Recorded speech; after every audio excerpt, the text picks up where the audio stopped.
বন্ধুরা আজকে কে কোথায় গেছে, বাজারে গেছে, কেউ খেলতে গেছে, রবিবার। আমি আর আমার ছোট বৌমা খেয়ে নিচ্ছি। বললো মা আমরা দুজন আগে খেয়ে নিই, তারপরে ওরা আসলে ওদের খেতে দেবো। আসলে কালকে আমাদের খাওয়া দাওয়া একটু বেশি হয়েছিল। আমাদের বাচ্চাটার কালকে জন্মদিন ছিল, বড় ছেলের ফ্ল্যাটে সব খাওয়া দাওয়া হয়েছিল। ওই জন্য পায়েস ছিল আর একটু ম্যাগি করলাম দুজনের জন্য। ব্যাস, খাবি? ও বললো তুইও বস তাহলে, দুজনে একসাথে খেয়ে নি। দেখো কি করছে।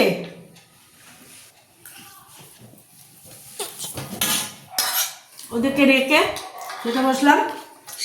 যেত আমার কাছে যেত। আসো বাবা, প্যান্ট পরা নেই। খাবে না না, নীতিও বস। বন্ধুরা